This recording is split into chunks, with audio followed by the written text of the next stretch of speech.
Today, stuck inside? Pokemon Go will come to you. This is CheckPoint.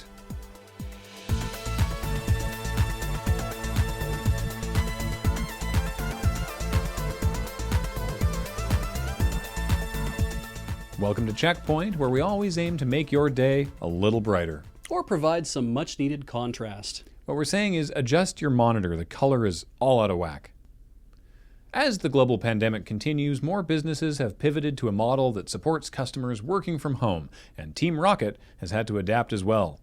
In Niantic's Pokemon Go, Team Rocket's gig workers, I guess, will now travel to your house by hot air balloon and fight you at home, while you enjoy the comfort of your own couch, bed, or floor. No judgment, we get it.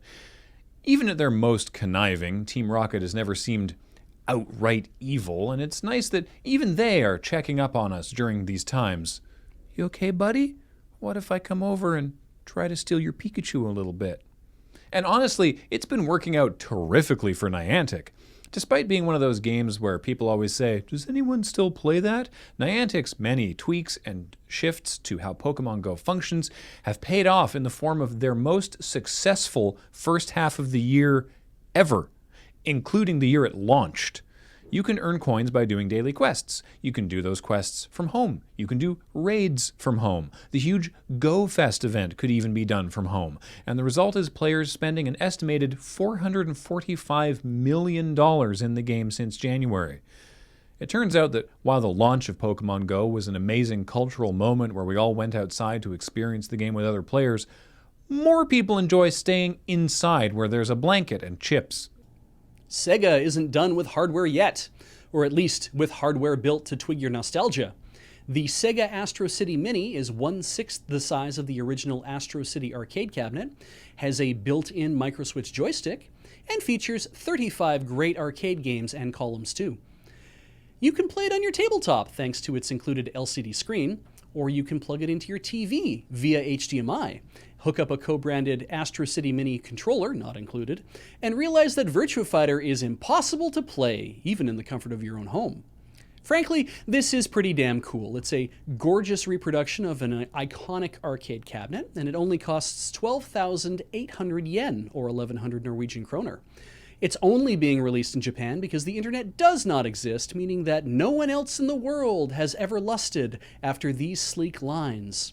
With Sega on a roll releasing so much retro hardware, we can definitely get excited about a Sega Saturn Mini and finally see a good use for UMD. Nintendo has made it basically impossible to grief someone else's Animal Crossing island, but as always, life finds a way. And in New Horizons, it's fruit larceny. The solution up until now was to fence in a path that led only to Nook's Cranny, ensuring that the grubby turnip-selling randoms arriving on your island paid their entry fees and didn't get up to any funny business. But the game now lets players dive off the airplane dock, and from there they can swim to any beach and plunder your fruits as they please. Luckily, there is a solution. You can just fence the entire perimeter of your beach. After all, they put wave breakers and barbed wire in the game for a reason, right? Rejoice, Nintendo fans! Nintendo's new digital strategy is now paying off in unexpected ways. Traditionally, Nintendo has kept a really tight grip on which games can appear on their platform, but new open-world game Final Sword has proven that the eShop can now be a marketplace for all of the terrible mobile port asset flip bug-ridden cash grabs that used to be the exclusive domain of PC gamers. I find this personally frustrating because I grew up in the era of the official Nintendo seal of quality, which, for all its many faults, was at least a system of curation that ensured games were playable. And how is Final Sword not playable? Well, there are so many innovative ways to die. If you fall off a raised platform that's barely taller than your avatar, you die. If you walk into a pond at an oasis, you plunge beneath the water and die. And if you step onto a moving platform to cross a chasm, it'll move without you and you'll plummet to your doom Wile E. Coyote style and die. Now, fortunately, Final Sword is no longer on the Japanese eShop, but it wasn't bugs like these that did them in. You know what was?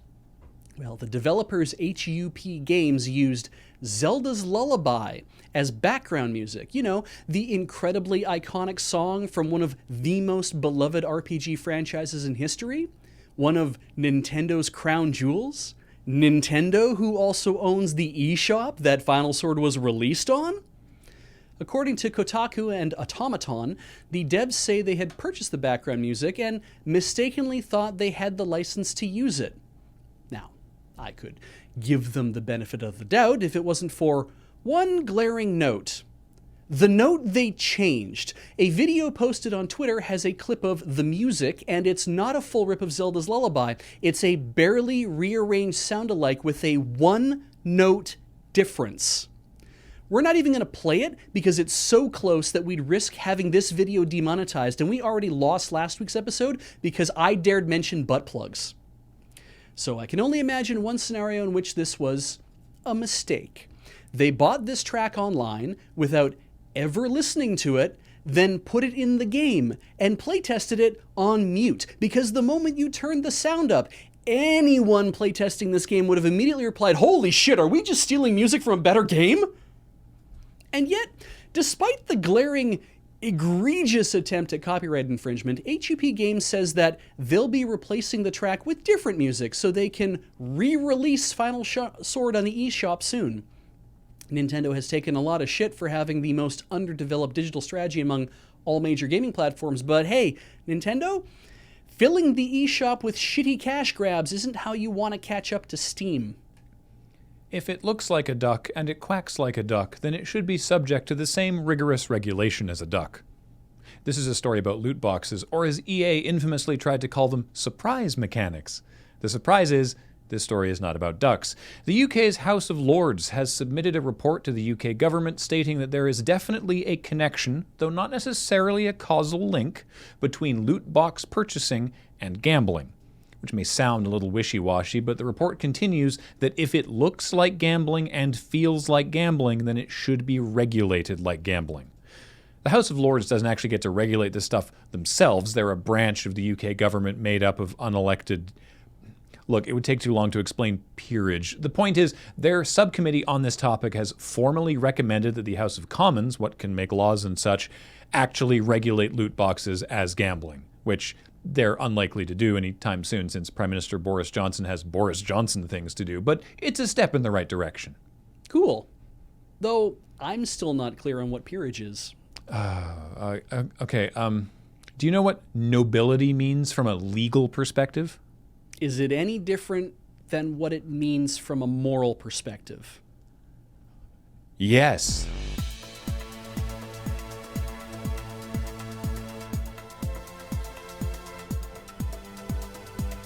Coming up, a new mod for Dark Souls 3 adds real-world firearms to the game, and mowing down the Lords of Cinder with an AK-47 is exactly the kind of catharsis we need right now.